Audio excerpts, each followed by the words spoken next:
afternoon, everyone. My name is Gwen Marasigan, and for this afternoon, we're going to talk about the moral dimensions of teaching. And dito matatalakay natin kung ano nga ba yung mga behaviors and attitudes na dapat meron ng isang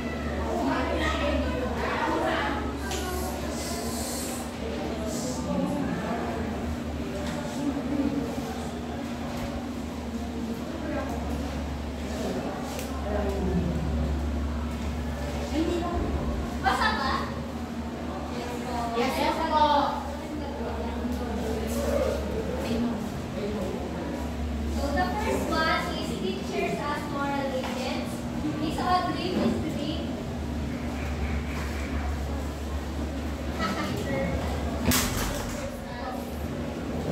Teachers as moral agents. The word agent means someone who makes things happen, does a transportation, arranges travel destinations for clients. In teaching, teachers make the teacher development of learners happen.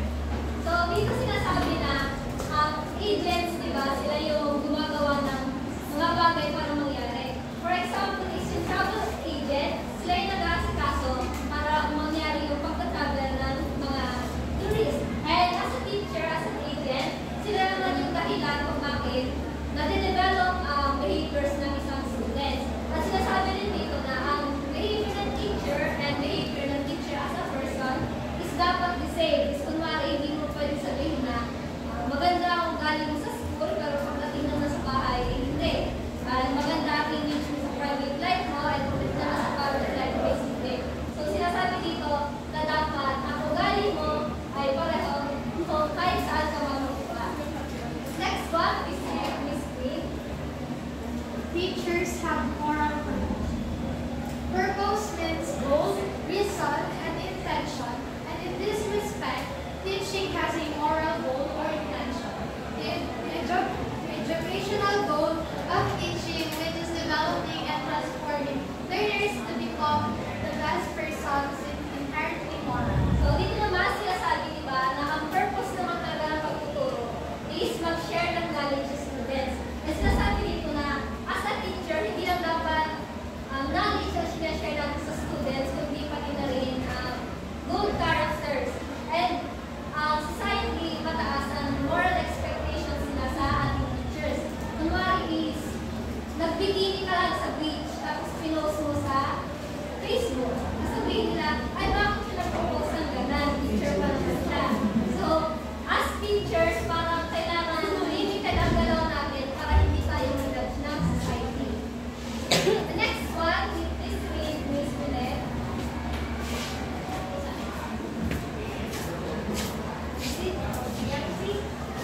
Teachers have the moral authority to practice. Teachers have the moral authority to practice their way of their main professional duties and well-being of their knowledge.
teachers are considered moral persons and moral professionals because they develop the moral sensibilities of the youth. Because of this, they taught to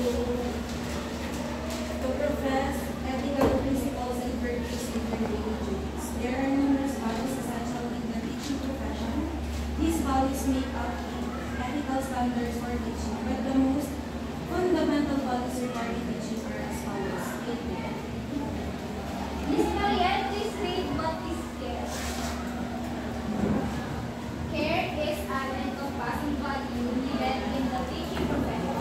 This value includes compassion and acceptance for the uniqueness of the learners and developing their potentials based on their difference. So, this sinasabi sa care, bakit nga ba mahalaga na ang teacher dapat may pake sa estudyante nila? Kasi, sinasabi na kapag daw ang teacher may pake sa kanila, tapos ramdam ng students nyo, parang yung students, nag-grow sila as understanding and compassionate person na nadadala nila pag nakita. For example na lang nito is si Ma'am M, tsaka si Pura. Diba? Kita niyo naman yun. Yung paano alagaan ng mga si Pura nung masama ang lasa niya. Yun na example ng care. And next one is trust. Is Pura. Trust and showing confidence which removes apprehension and fear of something or someone fundamentally.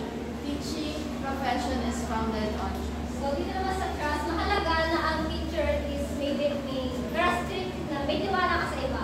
Kasi kapag may tiwala ka sa iba, parang pag nagkikwento ka, secured ka na hindi mo yung pagkakaroon sa iba, open ka sa kanila. Pero kapag wala naman daw trust sa isang teacher, parang ang tingin mo daw sa iba ay may doubt ka sa ginagawa nila. So, kumari, kung nagsabi ka ng secrets mo doon, may doubt ka na baka ipagsabi nila sa iba. Kaya mahalaga ang trust sa teachers. So, next one is respect. Isa yun, Respect.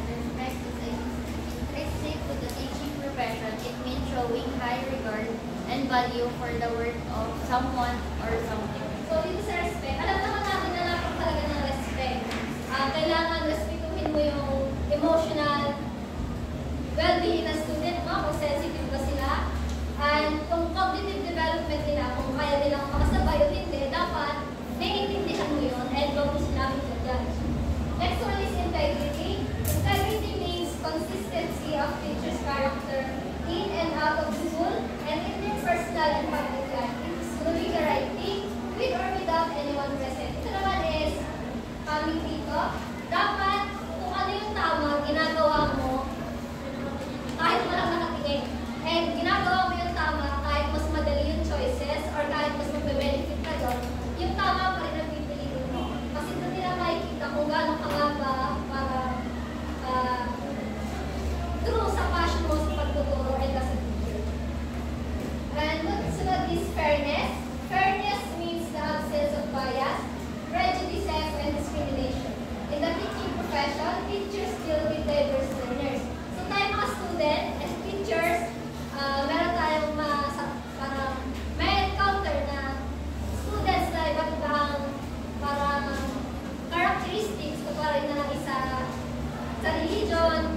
Bawal mo sila i-judge dahil lamang kayo ba kayo ng paniniwala or bawal mo kampihan yung isang students mo kahit parang mali na yung kumbaga tingin niya sa isang bata. Dapat fair ka, wala kang kampihan sa kanila. And the last one is responsibility. Being responsible is taking accountability for one's actions and making possible the fulfillment of one's goals.